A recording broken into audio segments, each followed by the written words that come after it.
se detienen al citar este pasaje y construyen toda una teología sobre el papel de la mujer en la Iglesia. Apliquemos nuestra prueba de 6 puntos a este pasaje y veamos si pasa la prueba. 1. ¿Qué está pasando y cuál es el problema que se está abordando? El problema general es la confusión en el servicio de adoración. Las cosas no están fluyendo sin problemas de una manera edificante para la edificación de la Iglesia. 2. ¿Por qué se da esta amonestación? El problema específico es que algunas de las esposas están haciendo preguntas a los oradores que Paul cree que sus esposos deberían responder en casa. Es posible que estuvieran interrumpiendo a sus maridos con preguntas mientras hablaban. Esto está contribuyendo al problema de la confusión. 3. Si esto se sigue todo el tiempo, ¿contradecirá otras partes de la Biblia? Sí, contradiría otras partes de la Biblia porque los dones espirituales se dan sin importar el sexo. Las mujeres tienen los dones de lenguas, los dones de profecía, los dones de enseñanza y los dones de evangelismo. No tendría sentido tener dones que pudieran usarse en cualquier lugar excepto en la presencia del pueblo de Dios. Recuerde, la Iglesia no es un edificio sino una reunión del pueblo de Dios. El día de Pentecostés, el Espíritu cayó sobre las mujeres y hablaron en lenguas. Ninguna mujer podría usar ningún don espiritual vocal mientras estuviera con una comunidad del pueblo de Dios.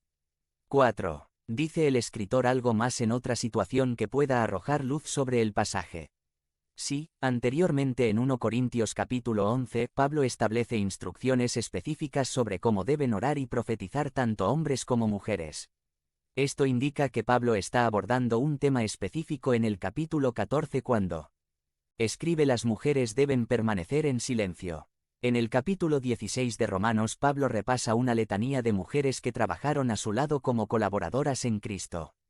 Se refiere a Febe como diácono, a Priscila como su colaboradora, a Junia como apóstol, a Trifena, Trifosa y Persis como mujeres que trabajaron mucho en el Señor. ¿De verdad crees que nunca permitió que ninguna de estas mujeres hablara en una reunión de creyentes? 5. Si sigue todo en este pasaje con el mismo literalismo, tendrá una teología sólida. ¿Cuántos de ustedes quieren cambiar el servicio para tener un número ilimitado de himnos, 2 personas hablando en lenguas con otros 2 interpretando las lenguas, y eso seguido por 2 o 3 sermones? Eso sería seguir literalmente a Pablo estructurando el servicio de adoración. 6. Se lee en el texto algo de la cultura actual que no está en el texto. Sí, pensamos que las mujeres tuvieron las mismas oportunidades de aprender acerca de Dios que los hombres, pero ese no fue el caso. El comentario bíblico de la aplicación de la vida arroja algo de luz sobre lo que pudo haber estado sucediendo con las mujeres. En la cultura griega se desaconsejaba a las mujeres decir nada en público y ciertamente no se les permitía confrontar o cuestionar a los hombres públicamente. Aparentemente, algunas de las mujeres que se habían hecho cristianas pensaban que su libertad cristiana les daba el derecho de cuestionar a los hombres en el culto público. Esto estaba causando división en la Iglesia. Además, las mujeres de esa época no recibían educación religiosa formal como los hombres. El hablar al que se refería Pablo era hacer preguntas inapropiadas que interrumpirían el servicio de adoración o lo desviarían.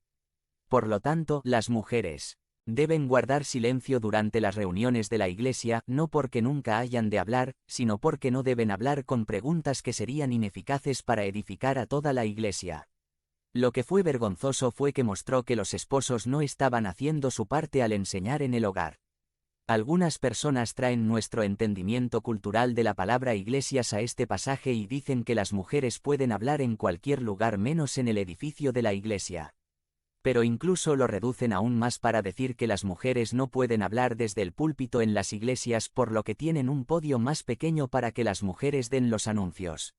Nuevamente, las iglesias en la definición del Nuevo Testamento nunca fueron edificios, eran la reunión del pueblo de Dios mismo.